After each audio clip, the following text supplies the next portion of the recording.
Hi, everyone. Welcome to Objectively Typed. I am Virsaviya, and today we have, I'm actually not sure, is it Jula? Jula? Like, how do you pronounce your name? Very good. It's Jula. Jula. Jula, just Jula. It's Thai. My dad's from Thailand, so. Oh, that's awesome. Thank you. I'm really excited. Jula is my exact type twin, which is like, I know. So I've been in the community for 3 years, and there hasn't been anybody who's my exact type twin. The only person in their docs is Khloe Kardashian, who's our exact type twin. My sister thinks I'm like Khloe.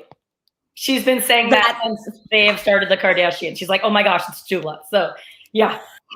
Your sister's onto something there. And now both you and Laurie Santos popped up at the same time. That's right. Yep. And that's like, for me, super exciting. So anyway, this is the first time that Jula and I are talking. So like we've exchanged some text messages and Facebook Messenger, but we like intentionally waited so we could talk live. And this is, I think, Jula's first time going live with anything like this. So thank you for joining us, because that's like, it's uncomfortable and it requires courage. So thank you. I'm really glad. You're welcome. I feel like I'm a little almost old. I'm 37. So I'm the same age as Mark Zuckerberg. I'm older than that dude by like a month. And so I was like, whatever. Like I remember like before Facebook, whatever. Anyway, but yes. No, but it's amazing. And yeah, I don't know. I've done like some Instagram and some I tried a little bit of YouTube videos. I'm a mother baby nurse, or I was, and so like mother baby lactation stuff. I tried a little bit, but I'm a little old, so I'm a little uncomfortable, but I'm like also game for anything. So this is exciting. Happy to be not that old. And I feel like if you're not a little uncomfortable, then you're not really understanding the ramifications of putting yourself on the internet. Yeah. You know what I mean? Like if there isn't at least a little bit of discomfort there. And that's why it takes courage. Like every single time you go live, you're putting yourself out there. It takes courage, which is one of the reasons why, even though I don't wear makeup day to day, full face of makeup, because this is my armor. I wear makeup, same reason. As a night nurse, during nursing school, I started wearing it because if you wake people up in the middle of the night, you just want to be presentable and not like look like a zombie. It's just. I just realized, I think I might have linked to the wrong video on Facebook. So where are we showing up on a different video? Well, that'll be fun. Well, no, not to the wrong video. I think I linked to the StreamYard instead of the YouTube video. Oh, whoops. Okay. Start over. No. You and I keep going. I just need to update the link, I think. Okay. Potentially. By the way, I know this is like, because when I first started making videos or trying to make videos, I bought myself a microphone and it had like pink on it. And I was like, I'm going to do YouTube. And my husband's like, okay. And I like bought this thing to like, for photographers use to make the lighting perfect. And I got all set up and I'm like, I recorded my first video and I was like, I have no idea what I'm doing. I have the equipment. I have the SC equipment. I can do anything. Right. And this is so, oh Christ, it is such an us thing in terms of like, with that play last, right? You got to do and get all of the things before you can do the thing. You got to consume everything, get all the things, get everything lined up and perfect and exactly as you want it to be before you can actually, do the thing. And like when people are out there, I'm like, it's when people just start doing stuff. I'm like, it's like watching people do stuff without like clothes on or something. I'm like, oh my gosh, you're not dressed yet. What are you doing? So types. We are type twins, right? Okay, so first tell me. Okay. So I don't really even know some like basic things about you. So so you said let's gather all of the sensory. You said that you're 37 and you work as a lactation nurse. Yes, although I am home currently. I stay home with my son. Our son, he has sensory processing, which is like kind of like on the spectrum of like. He's not really on the spectrum, but he kind of is. So we just needed a little extra love from mom. So I'm actually home, but I'm going back as my daughter transitions into preschool. So this year I'm going to be transitioning back. But that was my last stint in the professional world. I identify as. So yeah. At some point, I want to circle back around. I'd love to hear about how you met your partner and all of that. We'll circle back around to that eventually. But okay, so first let's start with how did you get into ops? How did you find Dave and Shan and like all the things? Share your story. I'm trying to figure out like where to start. So first I want to start out with the fact that like I did change my major quite a bit, like in undergrad. I did start in engineering, and I hear that you're an engineer. Which is interesting because I started in psych and ended up in engineering, but yes. Yeah, I was going to say I switched to psych. And then there's something there because like Laurie Santos and the field that she's in, there's something, and I have very strong opinions on where I think in the type that's coming from, but keep telling me. Okay, so then I switched to psych. I have a degree in speech therapy, which is random. And for a second, I wanted to go to the University of like Southern California and become a PhD in like language development because I was kind of nerdy in that. And then so you also seriously considered a PhD? Yeah, I was, and I did as well. I was yay close to pursuing a PhD in clinical psych. I mean, it's kind of my like, oh shoot, I probably should have done that, but that's okay. I did go to grad school for a semester for speech therapy, and then I was like, oh my gosh, what is this? This is so much behavior. I'd rather analyze it, you know? Like I'm like, oh no. And so then I worked with adults. This is too much play. Yeah, I worked, and I realized I needed to have something where I could come in, teach, and have something a little bit more objective to like help people, because otherwise I wanted to help all of the things, and I was like, I can't fix all of this. So yeah, and I ended up in nursing. My dad's an OB-GYN, and so I walked onto I either was gonna do. I've never heard it called that. What? Yeah, baby doctor, you know, whatever. Like no. Yeah, I guess where I grew up, it's always OB-GYN rather than OB-GYN. I've never heard it that way. That's just no. It's just I'm sure it's regional. OB-GYN, sure. No, nothing wrong with it. It's just it was something new. I had to call it out. I don't know. Maybe it's just my family too. Honestly, I don't know. We're weird. But and I walked on an OB floor, and I was like, oh shit. And my professor's like, you like it, don't you? And I'm like, this is just where I have to be. Like, I don't know if I like it because I grew up with it. So it's like it's wonderful. I like recommend it. It's the most empowering, like female. I mean, this is kind of bad, but dominated field, like in medicine, so powerful. The males that are there are amazing too. They have to put up with us, so it's pretty good. But just strength and like watching moms become moms and dads become dads and babies. I mean, it's scary and not fun all the time, but it's like, of course, it's good when it's bad. It's just fulfilling. But yeah, and I was like, oh shit, though, you know, because like growing up, I was trying to be something different. But I will say, when I went back for just like a second bachelor's, and I needed to fill my schedule. And I just took psych. I just took a bunch of psych for fun. And I am one like senior thesis away from my bachelor's of science in psych too. So this is kind of like a hobby for me. Like, especially in nursing, I feel like you sit around, like there was like another girl who I worked with who had a psych degree too. And we would just see things a little differently. And like, I mean, everyone analyzes people in the people fields. You have to.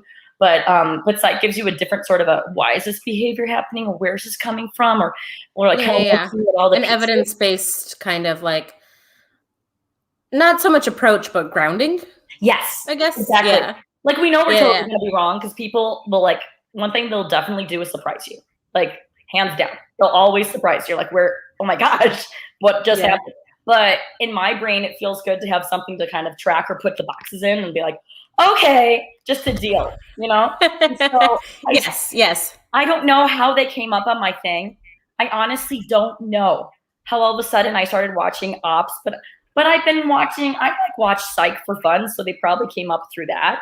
And then what else? So they came up randomly, and then it was the beginning of the pandemic. And I also did an internship in public health because I'm, all over the board. EP, yes. So I had an idea of what was going to happen during the pandemic. We do not have to discuss that. But I had like this lovely little Fauci graph, and I was like, oh my gosh. And like I told Brad, and he's been following it pretty accurately. Like, you told Brad, is that your partner? That's my partner. Brad's my partner. We've known each other since we were 18. I'll get into it later, but we've been married for like 11 years. So he's like, oh gosh, darn it. Because he's like, either I'm having a freak out or this is real. Like it's either one or the other. And so I needed to occupy my mind on not the world. So I was choosing between two different things. And get this is so funny. I have no idea how Laurie Santos popped up into the algorithm. These things listen to us. I think I blame it on the internet. And I was either going to take the happiness class from her, which I signed up for. But then in the middle of it, I was like, because I was like helping my husband in leadership. And I was just like, I don't think I can think about being happy right now, right away. It just seems a little ironic. I'm like, I don't really have to be doing this. So I like apologized to like the computer and was like, I'm sorry, I'll come back. And then I started doing OPS, and it was like, I needed something that would work through. I could do that TE probably, but just mind stuff where I could just analyze and it would make sense. And I would be able to be like, make sense, answers. And we're like, yay. Yeah. And it was surprising to me how much answers were coming out, because I know a lot about like how, Myers-Briggs isn't really, scientific community, blah, blah, blah. But I tend to like, I'm a weirdo in the scientific community because like, I'm definitely like medically based and like, I go back to it and like, it's my rudder, but I'm always curious about like more natural health or the newer stuff, the frontier part. And that's what I consider this part. I think, for one thing, of course, that makes sense. We're EPs. Right. Not just EPs, but SE EPs, meaning that we have NI, and NI is very much like, what will the future look like? Yes. Right? And I normally track it, like in the medical field and stuff too. That's why I'm in lactation. I'm like, oh, it's going this way. Like, or we're going to have to all do this anyway. So I might as well, that's why I got my boards. I'm like, oh crap, we have to do this anyway. I should probably get trained. One of the things that I found really, I think that pulled me into it, I imagine probably you had a similar experience, is that with a lot of these things, so we have SeFi at the top, right? And then NIFI. So we are constantly gathering the sensory about individuals' value states. Yes. And then trying to understand what is the common thread that runs through all of the sensory, right? So that's SeFi and then NIFI. And then here comes along this NITE framework of how things should or shouldn't work, right?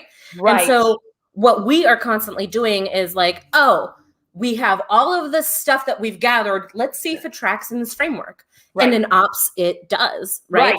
And so that's why we're like, oh my God, we're so on board with it, because we have like, I haven't come across anything else that tracks with the same degree across everything that I have SeFi gathered.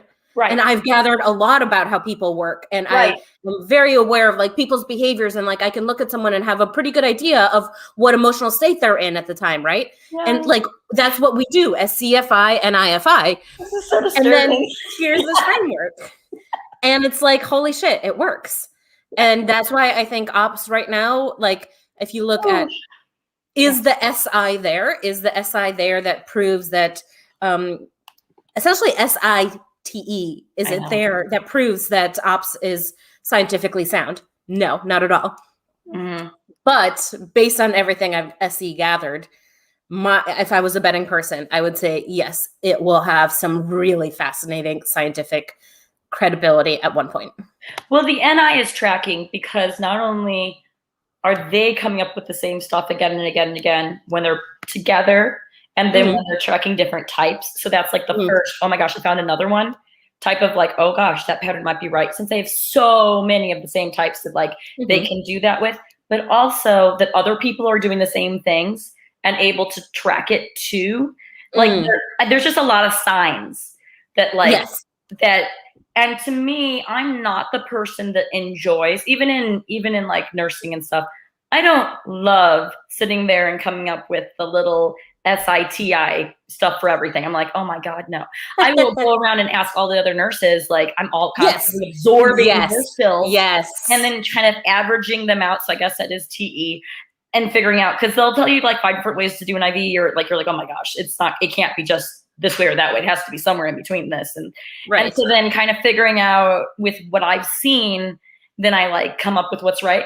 And to me, if something is kind of futuristic, if it's on the right track, first of all, many minds are thinking of it. Second of all, you're finding a lot of different things coming up. So I don't need the end shiny result in order for it to be like something that's worth looking into. Even if it comes up, I don't care what's wrong about it. I want to know, even if we strain out a lot of it. I want to see what's right about it. Right. I love the truth. I love figuring it out, information. I love draining new information and being like, is this new? Is this real? Should we go after this? Is this a treasure map? Like, that's the fun part. I could give a crap. And so I have talked to like I have a lot of like scientific friends, And I will say that Microsoft doesn't always really like the scientific community because it can be brutal, like just mean. I mean, but it's because they're doing their job and they're doing it accurately and they're very locked down on the way they gather data.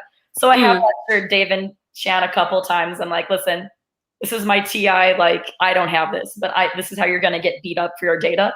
Like, I'm always telling them to lock it up, you know, and I'm sending them like information on gathering the data. Like, just make sure you update, dudes. Like, just run it like a psych lab, because otherwise they'll take your ideas that are right and throw out your data because it's not perfect. But they won't. They won't actually do that. Like, what they'll do is they're not playing at the scientific level. They aren't. They want to be one day, but it's not. And I'm like, oh, shit. Yes. Agreed. I'm trying to get them as much credit as possible for this amazing thing, and like, it doesn't really matter though. I don't think they'll ever. I don't think they'll be able to play at the scientific level unless they change their language around it, because something like Saviors and Demons makes a lot of sense from a marketing perspective, makes a lot of sense from how the system evolved, because, you know, we run towards our saviors, like it's in our language, right? It makes sense. But if you are in a scientific context and you use something like Saviors and Demons, people are going to have a hard time taking you seriously. Yeah, you know, because those are very loaded terms, or alpha, or anything like that. It's going to get picked apart. The whole thing will be like dissected. But I don't know if their personality types would like to do that part of the side of the work anyway. So like, that's more like the nerd at the end. They're like 5 nerds that come in and like dissect and turn it into their little toolbox. And like, it's like the archaeologists do all the fun stuff, and then like the nerd that's cleaning the dinosaur bones, like making it perfect. Like, those people. The people who, I think it's probably a lot of SI users, the people who really enjoy the precision of sensory work. Yeah. I don't enjoy it either, but I have a tremendous amount of respect for it. Because I don't want to do it. I need sensory. I need to play in those fields. Like, you know, in the hospital, I play by the sensory rules all the time, like in an extreme way. But I don't want to go in a lab and just sit there and like think about tiny little. Or even, I just, no, please, I'm just like going to vomit. Like, no. I'm sorry, I'm allergic to it. I totally get that. Only if they make sense. Like, why are we, oh gosh. Yes. Okay, cool. So that's how you came to ops. Yeah. And I love them. I've been consuming them all year. Sending poor little Shan. I'm pretty sure Dave like sent me off to Shan because he's like, whoa, emails. Like, oh my God. I really want to tell Dave. Same thing. For a very long time, Shan was the one who was replying to all my emails, and fairly recently it's shifted over into Dave. That one reply from him, because I looked at the function flow. I was like, I'm finding something here. This pattern's cool. I think you should call it function flow. And he's like, wait, have you watched your function flow videos? I'm like, no. Because I was trying, our type, by the way, is the most amazing weird type. So I'm not gonna lie, I really enjoy the type that I have, which probably sounds like, because like we have more IP issues than EP issues, right? So of course the IP will think that we have a badass type, right? Right. But I have more objective reasons why I think that too. And you'll have to explain them, because I just, forever, I was sending them like ridiculous pictures of what I thought my type should look like. I'm like, is it this with like the play? So what did you think your type was? Well, first of all, I thought it was an EJ. Right, of course. I mean, I thought I was NETE, so I thought I was also Savior TE. Yeah, I saw that I was an EP. Like, whoa. But I spent my 20s living abroad and traveling, and so like it'd be hard to convince myself I wasn't an EP. Well, I think I'm a weird EP, though. Of course I do. All EPs are, I'm special. Oh my God. Well, we are. But right? We're the glass lizards, right? I had to use a lot of my demons, because I think my family has a lot of TE in it, and I'm like half Asian, and so I was supposed to be this like math and science person that's so smart at like math. So I think I kind of forced myself to live in the TE land. But my husband likes to say that when I am doing TE, I'm like screaming. I'm like, like, and yes. And when I was preggo on the floor, they'd make me charge a lot. I'm like, why am I charged again? They're like, because you're spicy as heck right now. I'm like, I can yell at doctors when I'm in my You're spicy as heck right now. And I have like this very different, I'm normally like this little like, hi, how are you? And I'll like walk along with people. But then when the double masculine side comes out, you're like, ah! Scary. Yeah, like I'm like the psych nurse, I'm so sweet or whatever. But then when the doctors are yelling, I can like handle it, but like yell in your face, I'm like, okay. Oh, we're going there. Okay, I can turn that on as well. Right, I'm like that, whatever. Yeah. And then like they'll leave, and I'll be like, someone go get them a coffee. Like they're just, like calm them down. Like they're throwing a fit. Like there's just so much responsibility. They can't help it. Like, yeah, of course. But at the same time, it's like this again. I don't take it personally because I can't. You can't. You have to go save that life and just deal. Yes. Yeah, of course. Lot of TE armor I can put on, and I get really. And I think masculine TE is also very armor-ish. Like I don't know if you had a chance to watch or are even curious to watch. There was one of the very first videos that we put up on Objectively Typed was a round table with a bunch of women who have masculine TE. Oh, that would be fabulous. Yes.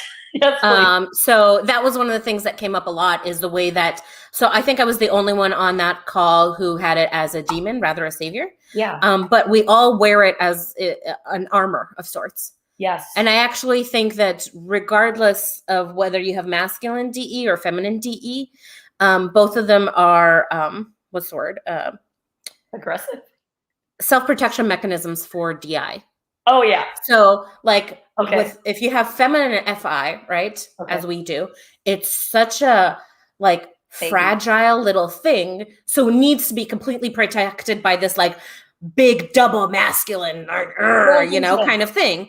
Whereas, so that's why we have masculine TE. Whereas if you have masculine FI, it's so immovable and you're so like, that means that you have to be very like, live and let live with the tribe and kind of like go with the flow, because if you didn't, you would be constantly in conflict.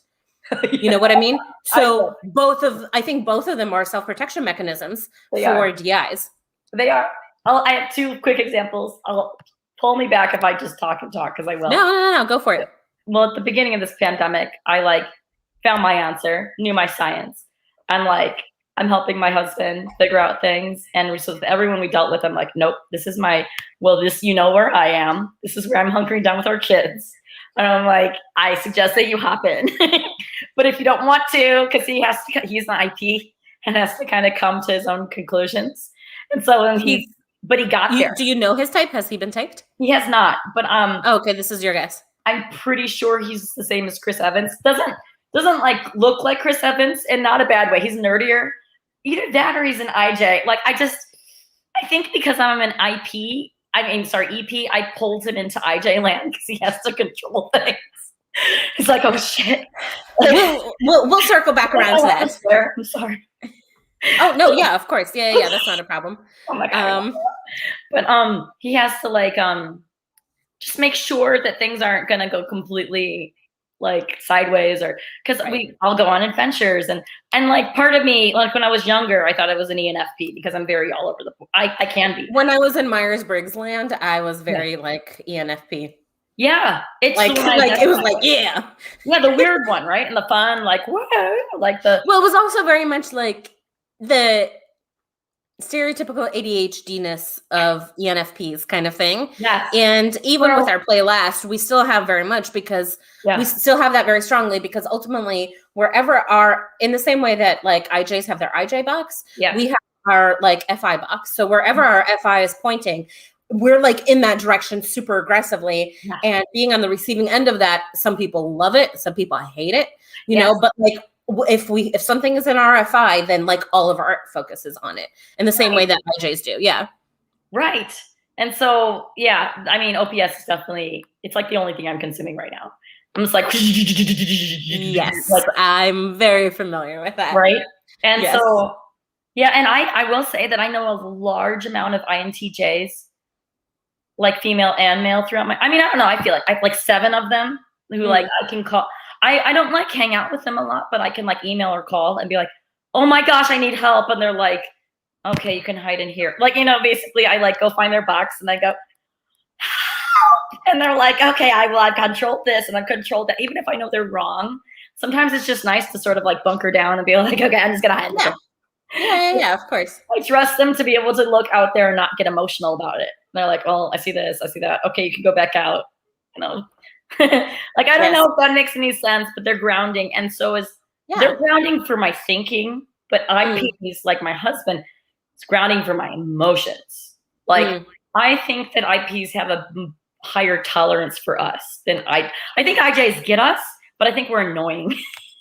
They're like, oh my gosh. Like, I mean, like it depends. It depends. I actually find the opposite experience. Well, I find IPs annoying because they're too similar to me.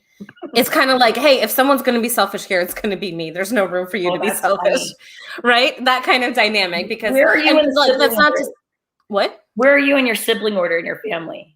Oh, I'm the youngest. I am too. I have let's think. ESTP. Well, what's his name? Trump's type twin, double masculine, SCTI, consume, play, blast, sleep. My oldest brother. Oh. Then my sister is a visual TESI. We're all info. Oh my gosh. Okay, my sister is an IP, but she's an. Uh-oh. Are you there? You just cut out. Let's see. Would be a little weak, but a little jump right back. There. Can you hear me? I can hear you. Yeah, and you're moving in real time now. There we go. Okay. Okay, cool. Let's. Okay. What were you saying? You were just telling me about your sister. My sister's an INFP, I'm pretty sure, but I think she's the same type as my husband. So like, I know they're selfish, but like, they don't know they're selfish. And like, well, everyone is selfish. Even the EJs are selfish. They're just selfish in different ways. Yeah, their selfishness is more that they're going to go on their own plan. You have to kind of go with them. But I kind of just do my EP thing around them, like I orbit, which I mean, to me is the same thing as like an IJ is going to do the same thing, but they're just going to like lock down, and so you'd have to orbit just in their little arena.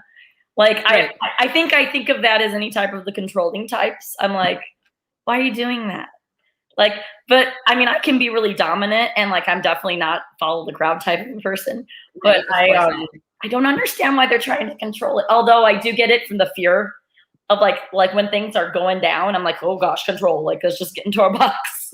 Right. Yeah. So what's our stacking? What's our like, cause I still feel like I'm new at this too. So like, you know, so how long have you had your type? For like 3.5, 4 weeks? No, longer than that. 2 months? No. Oh my gosh. 2 months. Okay. So not too long though, a couple of months. No, not okay. That's fairly new. Yes. So, and you thought you were, so you were starting to tell me, you thought you were a TEEJ? Yeah, I thought it was Shan. Oh, interesting. Shan. You saw yourself as info dominant. Yeah, definitely. And you saw visual? I thought, because what I was looking at is I have like a really good memory, and it's on a timeline, and it feels like a movie. But I think that that's masculine sensory. Like I literally think of it as like a historical timeline, like it's like going across. Oh yes, very, very much so. Very and I can drop down, timeline. Right? And I remember things that no one else remembers, like what everyone was wearing, what they were saying. Like I could pretty much recreate rooms from like every year. You have like visual acuity. Yeah. Like you close your eyes and you can see like not just where things were set up in the room, but like what colors they were, what textures, like a live movie. Yes. Wow, that's amazing. I see blackness. Whoa. I see. This is something that Brian Camerino and I were talking about this. He's a double feminine INTJ. Okay. So I think the word is aphantasia. It's like when you, I see. So like if you think of, I tell you, imagine an elephant. Like, what do you see in your mind? A body of an elephant, and like the trunk over here. I'm like, I see an elephant that I saw in like 1998 when I was in Asia. Like, I go to Thailand a lot with my family, so an elephant that's coming with asking me to see a horse. Like, yeah, I see a specific. Yeah, I see a mood on top of the elephant. I see by and large mostly blackness. What? But I know when I see the elephant in my mind, if I like mentally zoom in, then I will see the trunk. And if I zoom in, like if my brain is like, well, what color is the trunk? What texture is the trunk? My brain fills in that information, but it's not until I ask the question that my brain starts filling in that information. Until I ask the question, it's all just kind of like, my brain just knows that there's a trunk here and a tail here and like a giant body here or something like that, right? It just knows that those are spaces, but I'm not actually seeing anything in my mind. Well, I will say this, like certain characters or people in the memories, like if someone was talking or like an emotion was happening, then I'll remember them very vividly. Yes. And I'll remember the rooms, and I remember generally the people, but some of them are blurry. Yes. Like it's not all. One of the things that I've noticed is that with that double masculine memory, it's the FI that is directing what gets remembered and what gets like encoded, so to speak. Yes. Yeah. It has to deal with my story. Like if it doesn't happen, which is so selfish, but if like, and if it doesn't hit my FI, I'm not going to remember it as sure the sensory will be there, but because it doesn't hit my FI, that means I never gathered it, so it never made it anywhere into my animal pipeline. Right. And it takes me a while for my short-term memory to become my long-term memory. So like in the moment, I almost seem like ditzy or kind of like, wait, hold on a second. Yeah. Or I'll walk into a room and be like, why am I here? But then tomorrow I'll remember having walked into the room, why I was in there and what I was getting. But my mind, it's like my mind is cropping in real time. So, like this is important, this is not, this is important, this is not. And like almost when I'm listening to people too, I'm kind of like, like, do I need, like I'm picking up the important pieces and like asking questions further about sensory. Which is, I think, one of the reasons why our type can come off, even though we're play last, why it's easy for the type to seem like it has play much higher. Yes. And I think that's in large part because that SEFI is the one that's directing everything. And it's kind of like, oh, I want to get more information. How do you get, the best way to get information is just to ask questions, right? Right. So we're very engaged and we're info dominant. We're very engaged. We're very present. We're having that thing. And that can come off as play energy. But when it comes to actually going and doing the thing, we're like, oh, would you mind? Oh, could you take that? Can you bring over a glass of water? Yeah, we're lazy. I mean, kind of, you know what I mean? Yeah. Yeah. I need a lot of downtime. Like I'm really introverted at home. Like I need to like lay down and watch something or just like, I get so exhausted. I've had a very busy summer. Yeah. And last weekend was my first weekend in a long time that was just quiet unto myself. Yeah. And this weekend is my last weekend until like the middle of September that is just quiet unto myself. And I'm like, okay, just do nothing and chill because you're not going to be able to do that again for a while. Like, Yes, vacation is like on a towel, laying down, leave me alone. Yes. And like, or if I've been around people for too long, I need a few hours off. Like, I'm like, oh my gosh, like, no, don't talk to me. Don't touch me. I just need to stop. Unless it's somebody who's like in your zone. There's this what? In your zone. Yes. Like Brad and I will introvert together. We'll like we'll be reading. Yes. We spend a lot of time, like he needs by himself time. I was like looking at all the this is how to make it work with an introvert, with our type.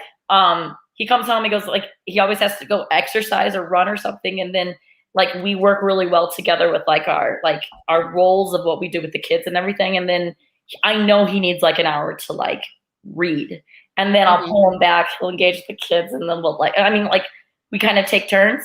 And then at night, we're sitting there, and I'm like listening to OPS or whatever, and he's like reading when we're like for hours, just by each other. And we've done that since college when we used to study forever, sometimes just in silence.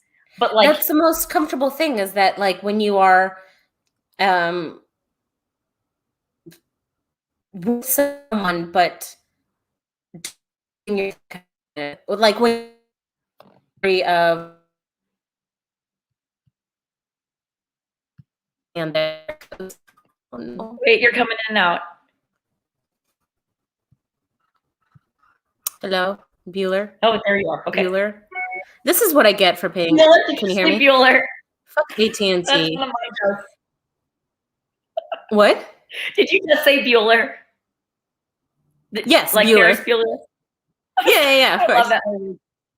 I'm from Chicagoland. I haven't seen it in a long time. Oh, it's such a good movie. I love all the Brat Pack stuff.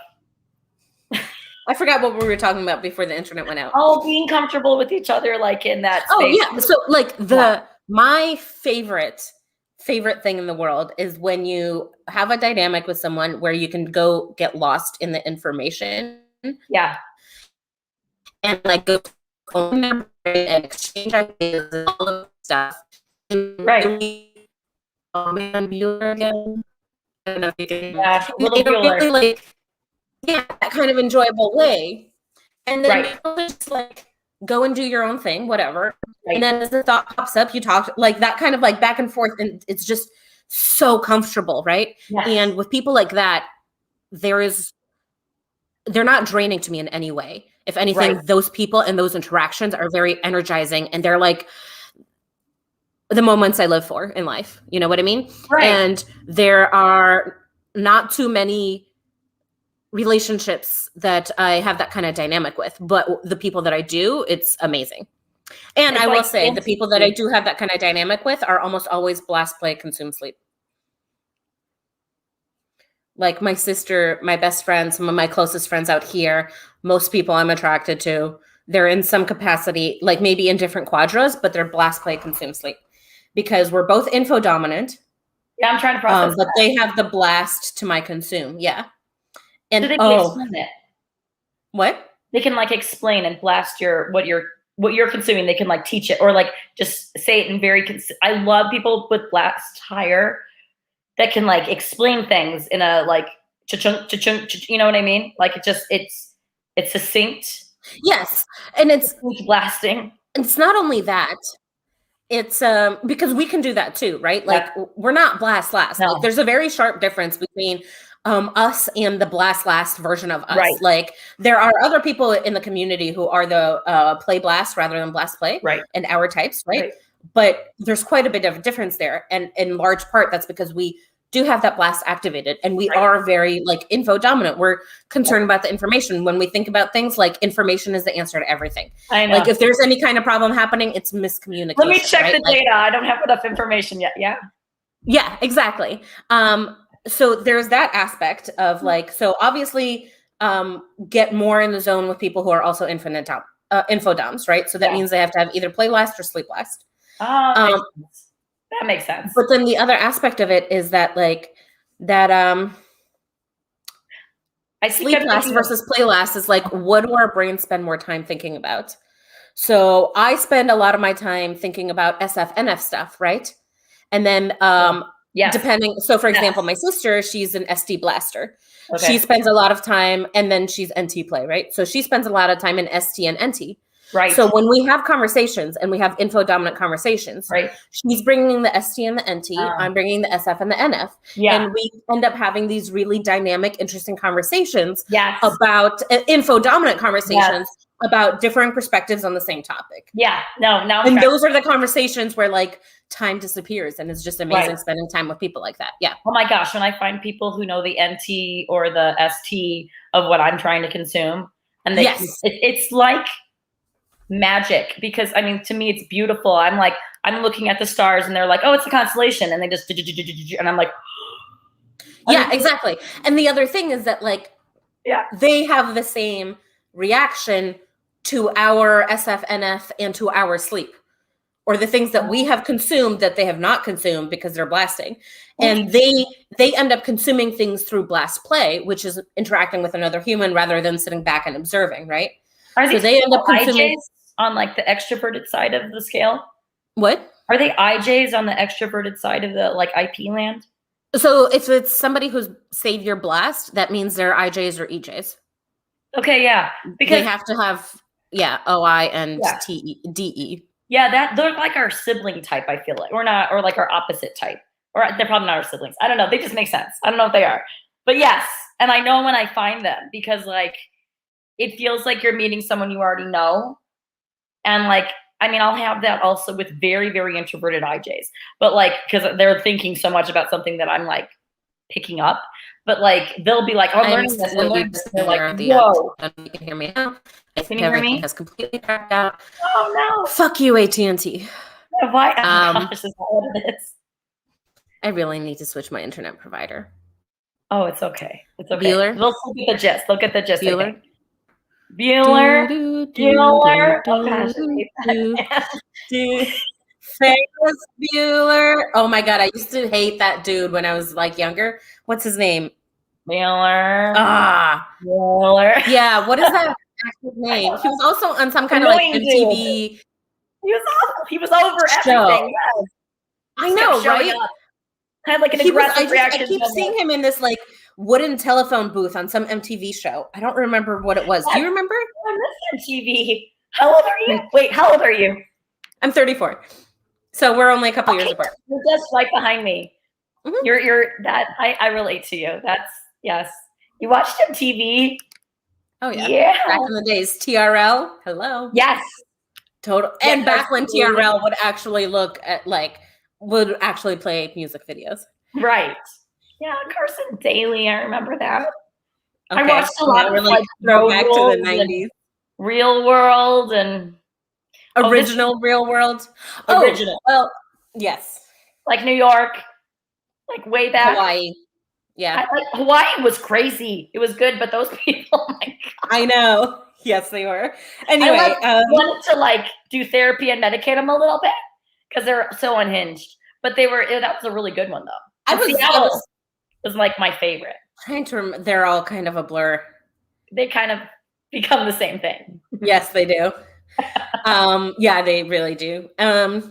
Okay, cool. So tell me more about your type and how how is it settling? So you thought you were an EJ, you thought you were Shan. Well, first of all, I want to ask you questions too, because I feel like yes, go for it. No, but it's okay. But like I don't even know. Yeah, and I'm kind of in shock too. So I'll kind of speed through that. So I kind of like when I got it, they were like, you're gonna think we're trolling you, da da da da. And I was like, an E. I was more offended by the SF. I was like, oh my gosh. I'm stupid. Me too. So yeah, excuse me. So when I sent out, so I got type 3 years ago. Okay. Almost exactly 3 years ago. Okay. And they were still doing video replies back then. Oh, well, that was cool. Yeah. Yeah, it was. So I essentially got my own little personalized class. So right before I think the night before or like just a couple of days prior to when I got my type, I sent them an email. I'm like, yeah, like really, I'll be okay with anything as long as I'm not SF because I just don't see SF. And so like the beginning of their video, they're like, hi, Virsaviya. They're like, obviously, and this was at a time when like, this was in the first 6 months that they were doing this, right? So they were still trying to figure out how to handle people's reactions to their type. Yeah. Right. And they were still navigating all of that. So you can tell that they were like, how are we going to bring this very carefully? And I legit, after they told me I was an ESFP, I put on a video, cried for 20 minutes, and then played it and kept listening. And then after that, I was like, oh, okay, yeah, I'm an ESFP. I see it. Like, oh, SF. Yes. Okay. I get it. Because I thought I was NT. Yeah. I got mad. I got like I was like, oh my gosh, I'm a dumb blonde, which there's nothing wrong with being blonde. Like my husband's blonde. There's lots. I don't know.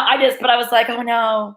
Because like in high school, I started out kind of popular for a second, but it was like on accident because I played soccer and it was too exhausting.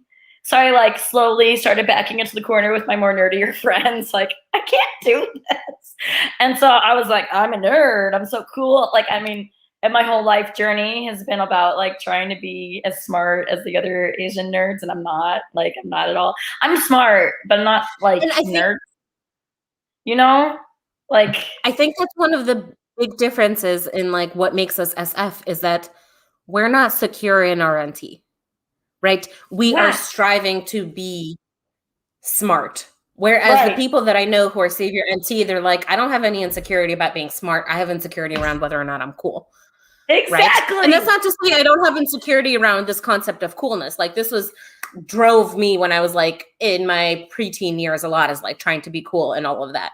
Right. But now as an adult, I have total security in whether or not I'm cool or not, or like just being who I am. But I still like, when I feel like somebody perceives me as not smart in some capacity, that still brings out insecurities. And that's because NT demons. Yeah. It makes sense now. Yeah. Like I was surrounding ourselves by a bunch of NT nerds because we fucking love them, right? Yes. Yes. Because we love them, but we're also the ones who ground them with some SF where they're being just like complete and utter nerds. And we're like, hey guys, come on. Let's take it down to something here.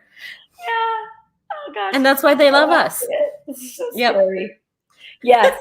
Yes. I would say from the ages of like 10 to 15, I was the popular girl. I was one of them. You know, it just made sense to me. But I was like the one that was more like, I called myself a sarcastic Disney princess.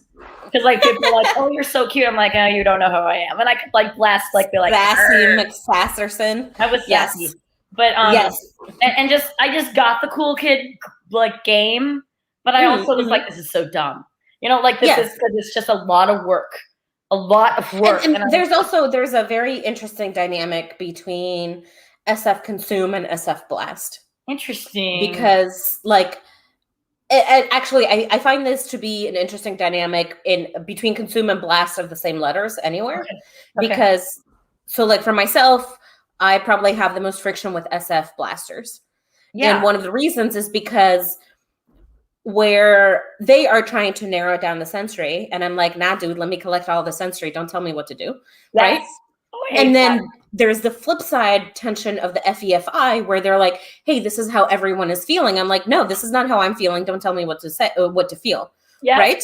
And so in the popularity game, when applied to SF, it's a very interesting dynamic because SF Blast is looking at historically what has been important to people. Right. What was important to the whole tribe. Whereas SF Consume is like, hey, this is a really cool thing that's happening. I want to go gather more sensory experiences. And that's how you end up with like all of these SFPs who have YouTube channels and all of that, because they're just going out and doing things that are fun for their FI, right? And other people enjoy watching that. Right. And you end up with this really interesting dynamic where the SF Consumes are kind of like trying new things, and the SF Blasters are like, hey, this was what was valuable historically. Let's keep making that valuable. You end up with this tension. The same can be applied in, like you say, like NT Consume versus NT Blast is going to have a similar kind of dynamic, but in an NT realm. Exactly. And I like the consumers because it's more fun. But so when I ended up being in high school or whatever in the group, which is a long time ago, but this is SF, was the popular kid who knew who she was, which was like all my friends. And then they were all nerds so that we could all just be our own people. Were you one of those people who could talk to anybody? Yeah. Between any of the groups? Yeah. I flew. Yeah. I didn't really have like at lunch, I would sit at any table and have somebody at each kind of group that I was close with. Yes. And there was always one or two people, no matter what kind of group or clique. Right. You couldn't put me in one or the other. And in fact, when we tried to, I would go, no, I'm actually like this. Yes, because the EP is like, don't control me, bro. No, you think I'm like that. I am, but I'm also like this. I'm like, oh, you think I'm not nerdy? Oh, look at me, AP classes. Oh, you think I'm like, I don't know. I was in girls golf. I'm like, I'm gonna wear pink all the time. Like, or just, whatever. Like, yeah, I'm pretty rebellious with that. And I see the world as alphas, even in college too, alphas with betas, which is not, I know that's not like scientifically sound, but like I would look at the leaders of like, what? Can you expand on what you mean by that? Yeah, like not like on purpose, not like purposely cognitively, but I would just look out at a crowd and I would see different groups and I would see who generally was leading them. And so then I would become friends with people that were like more of it didn't matter who they were, but the general leaders or the speakers of the groups, I would just like have good rapport with them so that I could get a collective. I did a lot of like leading, and so I would be like, and I do it all the time. Yes. I'm like, so I can get these people on board, then we can get more things happening. Right. Yeah. And if all they have to do is get the people that like in a group, get the one or two leaders that everyone else is following. If I get them on board, then they'll just follow them, which is like, yes. Seducing people. It's always like, I've always thought of myself as the Samwise Gamgee to somebody's Frodo, or the Ron to somebody's Harry. Like, I never want to be the person in the spotlight, but I'm always really good friends and supporting the person who is, and for a lot of reasons. One is because VPs and social, and also secretaries of state. Like, I don't want all the credit, and please do not shoot at me. But gosh darn it, do I know how to, like, let's just go this way. Come on. Yeah. And I think one of the things that our type is particularly good at is at seeing what the tribe needs and seeing what individuals want. That's right. And bringing those two together. And so it can be a very, like, we're good at so real. I wouldn't say diplomacy. We're not good at diplomacy. No. We're good at finding a way that makes everybody happy. Yeah, we know how to make the decision that's the right decision for everyone. That optimizes for something like that. Right. And well, I'm going to go back to nursing. So like as a charge or something, you have to make decisions that are first of all the safest. And then you have to make them so not everyone is pissed at you at the same time, because that's and then that will shift the next shift into awfulness. So I would always go around and get consensus of the group or call or just see what everyone's going on, like whatever. So I could make a decision that was going to screw everyone over pretty much the same amount and make enough people happy the same amount, but especially the divas, like as much as possible, so then we could have peace. Like my overall goal is peace. I'm like, all right. Yeah. But you have to piss people off. So, I mean, Shipo, I have no idea who Shipo is. Somebody's asking pragmatism.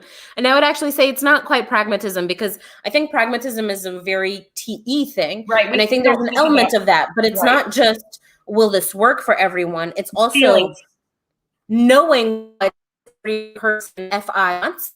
Is like, wait, you're cutting out. Sorry, my internet is going crappy again. If I'm exist in any way, is any of this coming through? Yeah, now it is. Yes. If whatever it is that I'm doing, I'm constantly reading people's emotional states. Right. Because that's SEFI. Right. So if I'm bringing pragmatism into it, or if I'm bringing, does this work for the tribe? Then it already assumes that I know what everyone wants in that situation, or what every individual's value is in that situation, and trying to find a way to marry the two. Like you said, to appease the divas, not appease them, but like, it's not about appeasing them of like, oh, let's just give them what they want, because that's a very easy response. It's about like, they actually understanding what it is that they want and trying to give them that, rather than what they're raising. And not that they won't attack anyone else, because we're not there to please them. I don't care if they're gonna, but I want them to be the happiest they can be. Right. And like, because they want to lead, they want to have power, they want to do whatever. I want them to have the role that they're going to be the happiest in, that I can, while not screwing over everyone else, because it makes the whole thing go better. Like the people who I'm going to get, and that's awful to call them divas, but the people who have the strongest emotional reaction, I'm trying to get the best emotional reaction for the group, but like while still getting it the hell done. We have all this stuff to get done. I got to put people in the right spot so that the end result will be okay. And I know how everyone feels.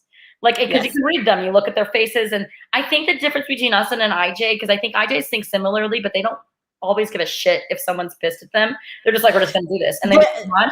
Well, I think TE IJs, yes. Yeah, it depends on the IJ, right? Oh, yeah. Because like not the feelers. TE users or TE saviors are going to care less about what an individual feels, and they're going to care more about whether or not the shit is working. Right. And we're like the next step down for that, where our goal is still the truth and the information is God and getting the thing done is God. But we're very linked into the emotional grid. And so we not only feel what people are feeling, but we generally know what they will do. And so we're like, okay, do this. And then it's like the best.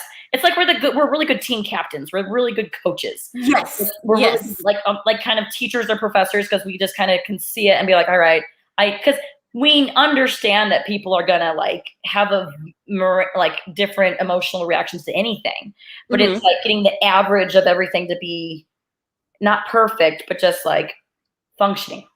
Right. Yes. So, yes. Yeah, we like harmony within the system to get it done, because doesn't everyone, like, that's why I think the Olympics are amazing, because it's just like everyone's doing the same goal and they're generally in a really good mood. Like, that's amazing. like throwing a big party, but not necessarily being at the party. You know what I mean? Like knowing how yes. to, like, That's so well put. Yes. Like I love planning huge events for things, but then like, I don't actually want to always have to be there. I mean, it's fun a little bit. I love creating a space where people feel safe and welcome and wanted. Yes. That is something, like, as far as feedback I've gotten throughout my life, feedback that I get very, very frequently, where, like, if I am having a dinner or my friends are throwing a party, and in any way I'm like host or host adjacent, you know what I mean? I take it on as like, I want to make sure that everybody there feels wanted and emotionally safe and welcome and all of that. Yes. Like, acutely aware of that. Yeah. And absolutely. I'm breaking kind of mama henning it. And then the byproduct of that, byproduct of that is that, like, when those moments happen, I'm not really in it enjoying it myself. I'm kind of like stepping back, enjoying the fruits of my labor, and also kind of like observing all the interactions. And there's just this deep sense of satisfaction, of fulfillment, that, like, I made this happen. All of these connections are happening right now because I created a space where they can. Yeah. And that is so fulfilling. People. I love it. Yes. Yes. And like, we looked at our wedding, and like, Brad's kind of like that too, because he's a weird IP, because he's really like, I don't even know his real type. I really don't. But we both love making space for people. We both love like bringing community together. That's like, I mean, our wedding was bizarre. It had like the Thai community. My husband's Lutheran, so the Lutheran community. We had a bridge band from Minneapolis that we knew. We had my friends from college, my friend from, like, weird people that would never interact together were together. People across multiple spectrums of beliefs were hanging out and talking. And it was like true, like true diversity at like its highest level. And like, you know, but like, where it's not everyone just coming together there over this, like, just these core principles, these core human experiences of just like wanting to connect with each other, because in my opinion, that's the most valuable thing that we do as humans. Right. Yeah. And I think that's a very NIFI thing. Like, regardless of where NIFI is in your stack, I think people who are NIFI users, anyone in our quadra, essentially, when you look at NF, what is the most, like, abstractly valuable thing?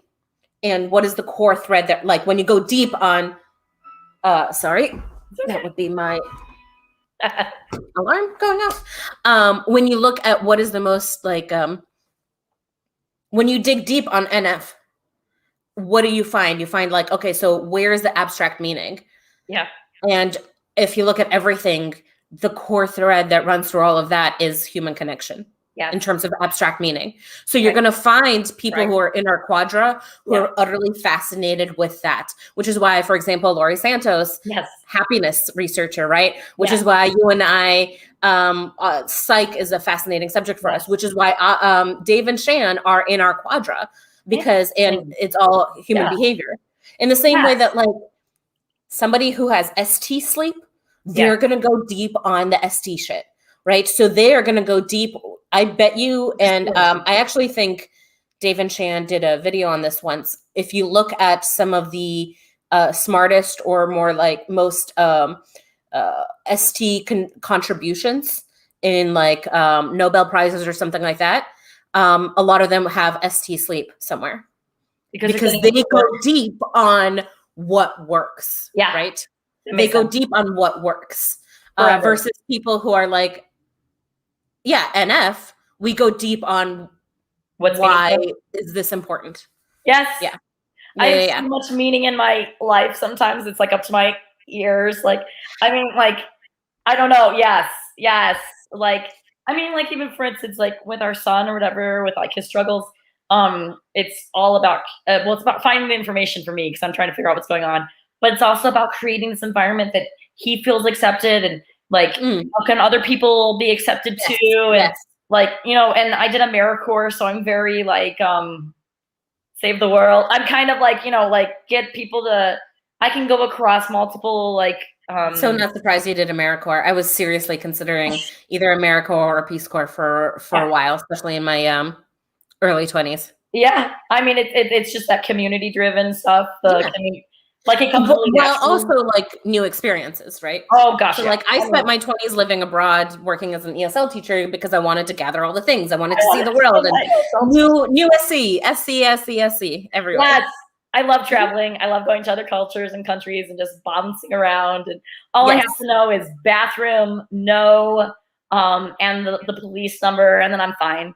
Like, and money generally, but you can just those things. Talk to anyone. Yeah. Where in Thailand is your family? Well, it depends. Like, my grandma's side is in the north. I'm in Chiang Lampang, and Chiang Mai is basically where like all that is. Yeah. And I'm part of like this Shan community. Kind of quick aside. What? Yeah. Go ahead. Just a quick aside. One of my absolute favorite dishes is gnocchi. So anytime I go to a restaurant, if gnocchi's on the menu, I almost always get it. Some of the best gnocchi I've ever had in my life is in Chiang Mai. There's this little Italian restaurant in Chiang Mai run by an Italian, and it was just like fantastic. Oh, that's hilarious. Anyway, so you were saying Chiang Mai? You have been to Chiang Mai? That's my favorite thing in the entire world. I spent like a week in Chiang Mai. Well, I mean, some of that time I was in Pai, but most of it was in Chiang Mai, and then I spent a week in Rayleigh. Oh, wow. Wait, where did you do ESL? Like, I lived in Taiwan for 2 years. Oh, that's so cool. I've always wanted to go there. Oh my gosh. It's such a hidden gem. It is a beautiful island with amazing things, great food, just so much stunning scenery. What? Yeah. And they're like, I bet their dumplings are amazing, and they're like noodles, and then but don't they have like Malaysian influence too? So they're like a little bit, or is it mostly Chinese based? I need to go there. I mean, I know that they're part of like. I'm thinking of Indonesia. Like I'm like mixing my wires a little bit. Taiwan is not Indonesia. Oh no, you froze. Oh no. So we've been chatting for a long time. Well, I have a feeling you can you hear me now? Yeah, and I'm just looking at the comments. Yeah. Can you hear me? Oh yeah, Shipu. Yes, this is too long. Yeah, so a little more like Shipu asked us like 10 minutes ago. Yeah. Yes. Yeah. I think the way that TEFI users FE. Yeah. This way. In the same way that it's by triangulating the T and FI, and we'll end up getting this FE-like effect. Right. Right. We're making it work with our little plan, but it's like for feelings. Yes, exactly. And that's why, like, if something is play, but it's within our FI box, or so for example, hosting those events, right? Yeah. Why does that happen? Or like creating those spaces where their FIs feel safe. Why does that happen? Because it's in our FI box. Right. And so for that, we will expend all of the energy. Right. Like summoning up the play for that, not a problem. Right. It's kind of selfish. Yeah. It's kind of idealistic too. It's like our own little playground, but it's for other people. So I don't know. It's like kind of showing them too how things can be. That's one of the things that I have noticed. So I had a coworker I was chatting with. We just grabbed lunch yesterday, and he's going through some challenging things in life right now. And anytime, I'm pretty sure he's sleep last, and I think he might be in our quadra, but definitely a TE user. Okay. And I was trying to just kind of like create a space where he would feel comfortable sharing about some of the stuff that's going on in his life. Because I think we all need a place to process. Yeah. But it was just not happening. But then once I started opening up and sharing some of my shit, then all of a sudden he was like, oh, okay, it's okay to share this. Like, okay, she's been vulnerable with me. Okay, then I can be vulnerable with her, you know? And none of this is happening at like a conscious level. It's just a reaction that we have. Yeah. And I think that's something our type is pretty good at doing. Yeah, it is. Yes, exactly. Like, and that's how we create a space where people feel safe. Yeah. Lowering the we're not intimidating or something. Like we'll try to make things safe by either being vulnerable or falling on our face or like, or all of doing that. something that just like, okay, we can just all relax, like. Yeah, exactly. And sit there. Yes. Yeah. And if I'm like, so it's interesting. When I hang out with there's like different flavors of nerds and geeks, When I hang out with a flavor of like nerds and geeks that's a lot of Demon Blast, I end up the one like running the show. Right. Whether I want to or not. But one of the ways that I like deal with that, I do have Bueller.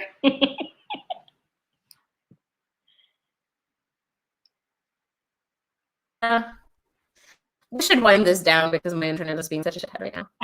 Okay. Bueller. Oh, Bueller.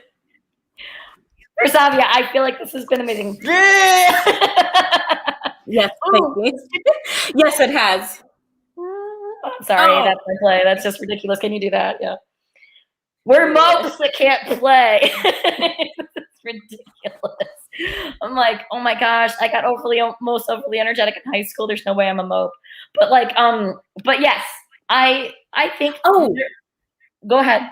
When did you be like? Where in your life have you always been an introvert, or is it something that you came into later on in life?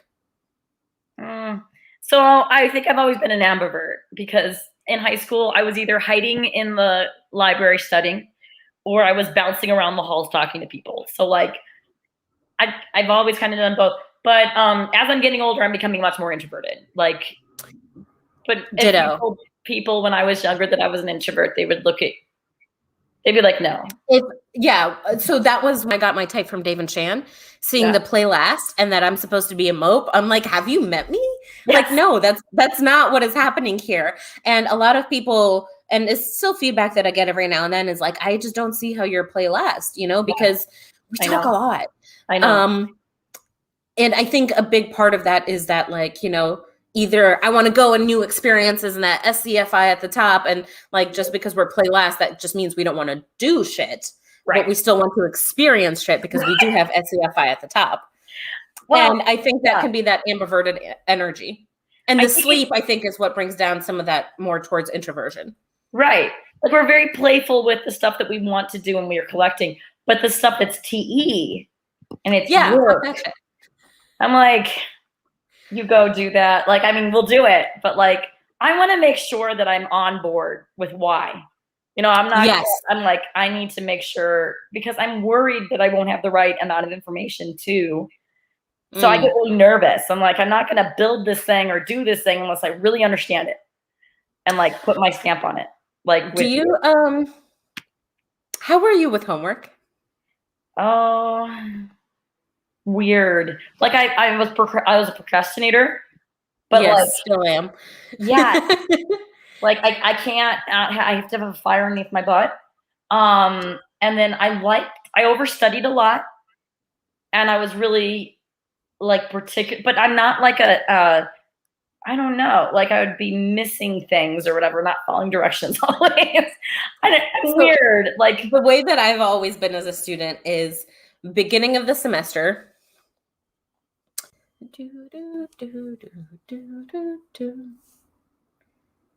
Okay, maybe it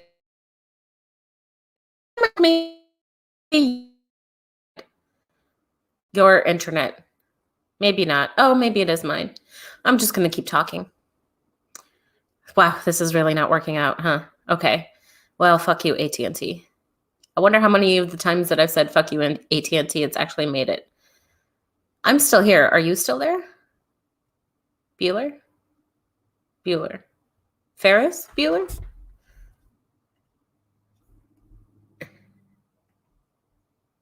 Are you still around?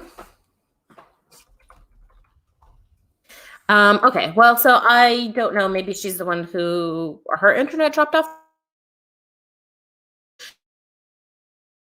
I'm gonna close this up.